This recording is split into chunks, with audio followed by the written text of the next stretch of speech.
My name is Dr. Anthony Levatino.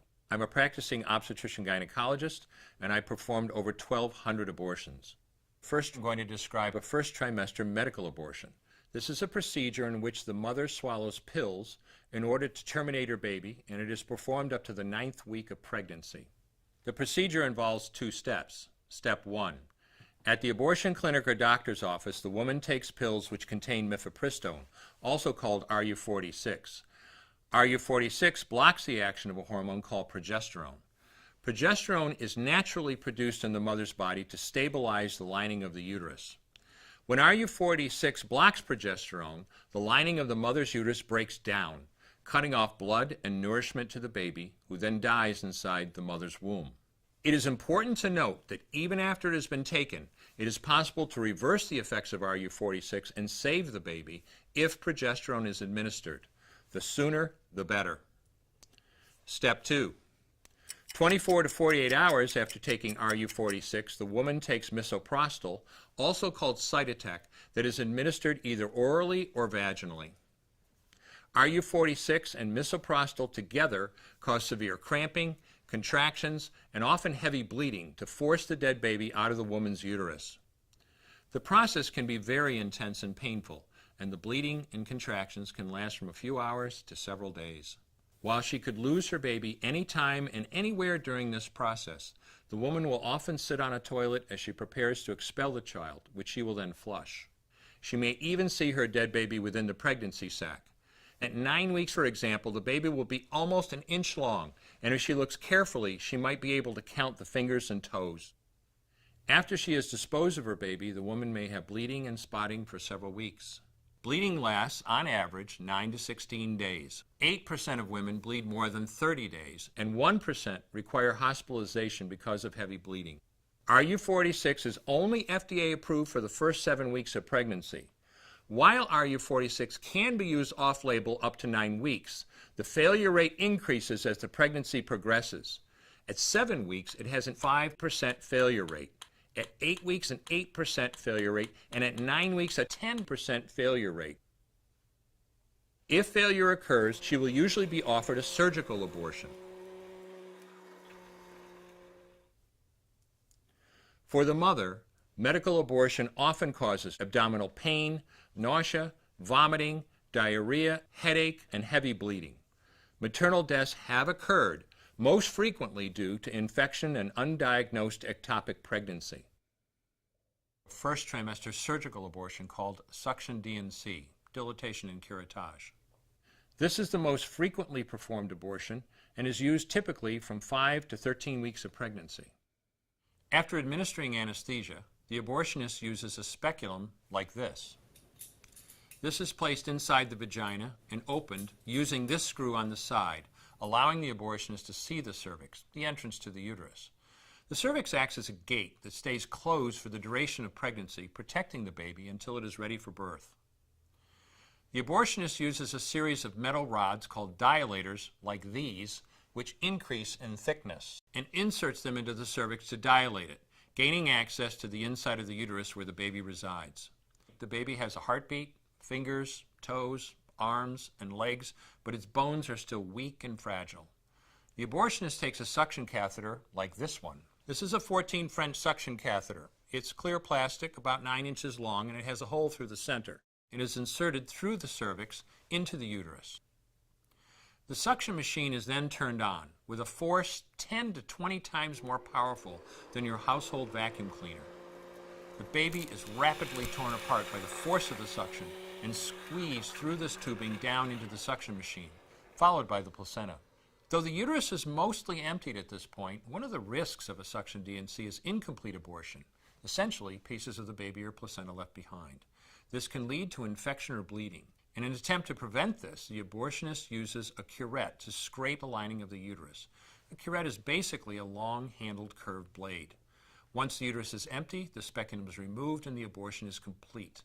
The risks of suction D&C include perforation or laceration of the uterus or cervix, potentially damaging intestine, bladder, and nearby blood vessels, hemorrhage, infection, and in rare instances, even death. Future pregnancies are also at a greater risk for loss or premature delivery due to abortion-related trauma and injury to the cervix. Second trimester surgical abortion called dilatation and evacuation, or D&E. A D&E is performed between 13 and 24 weeks of pregnancy. After administering anesthesia, the abortionist uses a weighted speculum, like this one, that opens the vagina widely. Because second trimester babies are so large, this greater access facilitates a late-term abortion. Late-term abortion requires that the cervix be prepared 24 to 48 hours in advance with laminaria. Laminaria is a type of sterilized seaweed that absorbs water over 8 to 12 hours and swells to several times its original diameter. Once removed, metal dilators can be used to further open the cervix as needed. Once the cervix has been stretched open, the suction tube is placed inside. A baby at 20 weeks gestation is as big as the length of my hand, from head to rump, not counting the legs.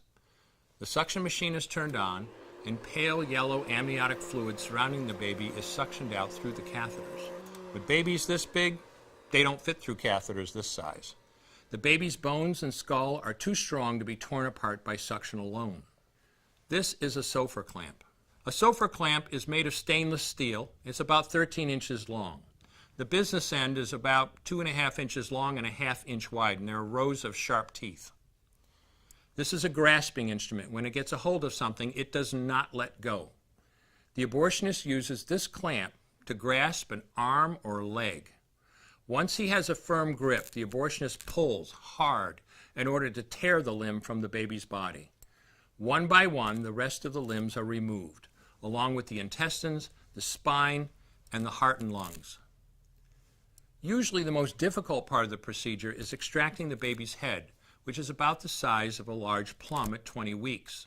The head is grasped and crushed. The abortionist knows he has crushed the skull when a white substance comes out of the cervix. This was the baby's brains. The abortionist then removes skull pieces.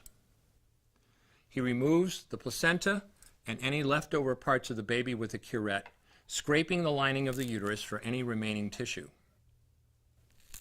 The abortionist then collects the baby parts and reassembles them to make sure that there are 2 arms, 2 legs, and all the pieces.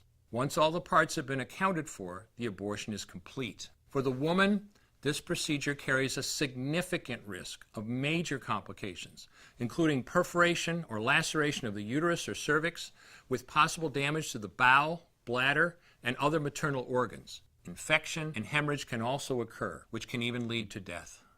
Future pregnancies are also at greater risk for loss or premature delivery due to abortion-related trauma and injury to the cervix. Finally, I'm going to describe a third trimester induced abortion, which is performed at 25 weeks to term. At this point, the baby is almost fully developed and viable, meaning he or she could survive outside the womb if the mother were to go into labor prematurely. Because the baby is so large and developed, this procedure takes 3 or 4 days to complete. On day 1, the abortionist uses a large needle to inject a drug called digoxin. Digoxin is generally used to treat heart problems, but a high enough dosage of digoxin will cause fatal cardiac arrest. The abortionist inserts the needle with the digoxin through the woman's abdomen or through her vagina and into the baby, targeting either the head, torso, or heart. The baby will feel it. Babies at this stage feel pain. When the needle pierces the baby's body and the digoxin takes effect, the life of the baby will end. The abortionist then inserts multiple sticks of seaweed called laminaria into the woman's cervix. They will slowly open up the cervix for delivery of a stillborn baby. While the woman waits for the laminaria to dilate her cervix, she carries her dead baby inside of her for 2 to 3 days. On day 2, the abortionist replaces the laminaria and may perform a second ultrasound to ensure the baby is dead. If the child is still alive, he administers another lethal dose of digoxin. The woman then goes back to where she is staying while her cervix continues to dilate. If she goes into labor and is unable to make it to the clinic in time, she will give birth at home or in a hotel. In this case, she may be advised to deliver her baby into a bathroom toilet. The abortionist then comes to remove the baby and clean up. If she can make it to the clinic, she will do so during her severest contractions and deliver her dead son or daughter.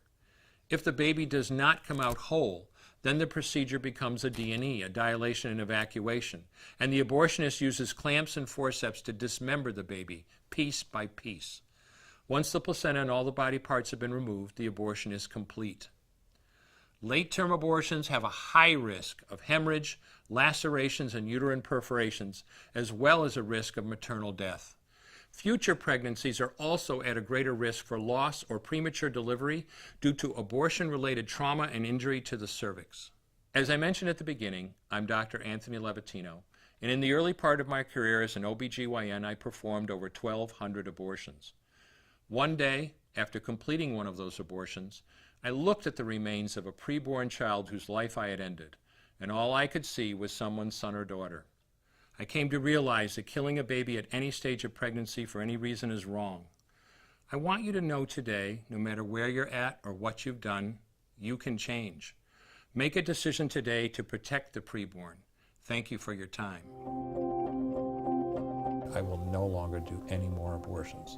When you finally figure out that killing a baby that big for money is wrong, that it doesn't take you too long to figure out it doesn't matter if the baby is this big or this big or this big or maybe even this big, it's all the same.